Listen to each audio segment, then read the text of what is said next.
kama yeye ndo kaachwa basi atafute mshangazi mwingine.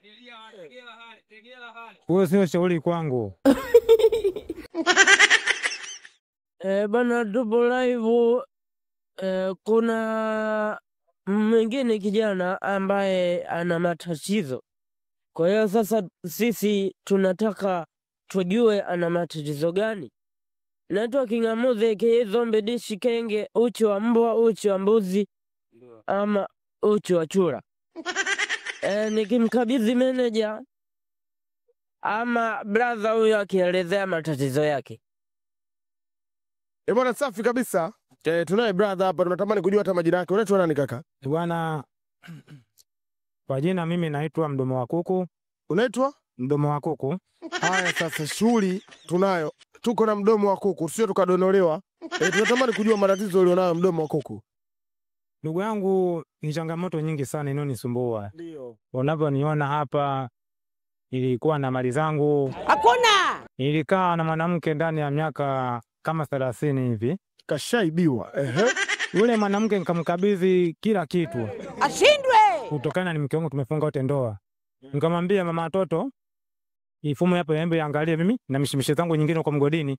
Maana nilikuwa Malelani. Hakuna! Baada kutoka Malelani nilimwachia vile vifaa pale kuja. Acha tu nashindwa hata kuelezea ndugu yangu. Kweli usione kinang'aa.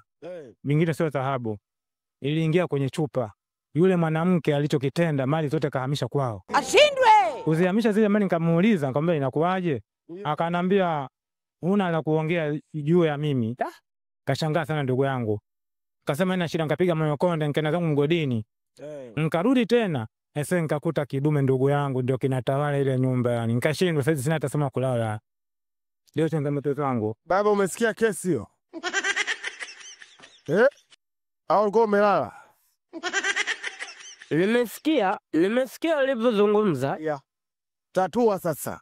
Ngoja anamaliza kesi hiyo. Tuna mpaka suluhisho. Msikilize kwa makini.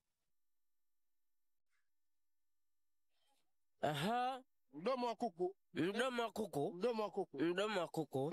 Mdomo wa Kuku. Ndio. Watazamaji. Ama wadau. Tatua baba. Ngoja nitatue matatizo ya huyu brother. Anasema mpenzi wake ama mshangazi wake unamilikiwa na kidume Kwenye maokoto. Kwa hiyo sasa ndio tunamtatulia ili tatizo lake. Baba Mdomo wa Kuku. Naam. Wewe inabidi yule mwanamke umwache. Sawa. Ukimwacha yeye ndo kaachwa. Samani. Kama yeye ndo kaachwa basi atafute mshangazi mwingine. Ashindwe! Huo sio shauri kwangu. Ndugu msikilizaji, hili jambo linasikitisha. Mdomo wa Kuku umekatwa maana ulikuwa unadonoa mayai. Unaweza ukaniambia mwanamke ni wa kabila gani? Kwa mwanamke bwana ni watu wa huko Musoma. Watu wa Musoma. Kabila ulijui? Kabila yake ndio sifahamu. Na mimi watu wa Musoma bahati mbaya sijui makabila yao. Sasa cha kufanya mzee wangu, moja kwa moja kwanza hilo ni gundu. Pili, Tanga mjini kuna bahari. Sawa. Sasa kudumbukia baharini? Kutokana jinsi ninavyojisikia kwa hali ya sasa hivi inabidi niende nikadumbukie kabisa. Hilo nalo tatizo. Toka zaliwa je kuogelea baharini. Hilo ni nuksi. Basi kitaalamu tunaita janaba. Sawa. Sasa cha kufanya kaoge alafu mrudie yule mwanamke. Atamfukuza yule mwanaume aliyomleta pale ndani. Siwezi tena kutokana nitaenda kula makombo ya wenzangu wengine. Sasa sisi ndio wazee wa viporo. Aishi utamu, rudi pale pale. Basi ana shida hiyo, inabidi sasa nitafuta hata niende kwa babu kwanza angalau nikafanyizwe manyanga hata nikirudi pale akanisikilize. Basi hilo limeisha. Baba Ng'ang'a. Baba maliza.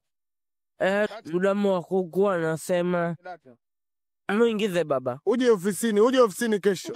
Saa ngapi? asubuhi. Basi haya. Kuna gari nenda Tanga mjini ukaogelee. Sawa. Haya, ile sija huko Tanga sikufahamu, lakini nasikia Tanga. Utaenda na ambulance. Nishakuwa mgonjwa tayari. Lifti.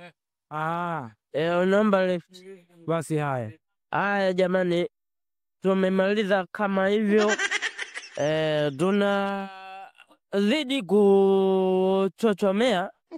Tunazidi kuchochomea na tunaimalizia kihivyo.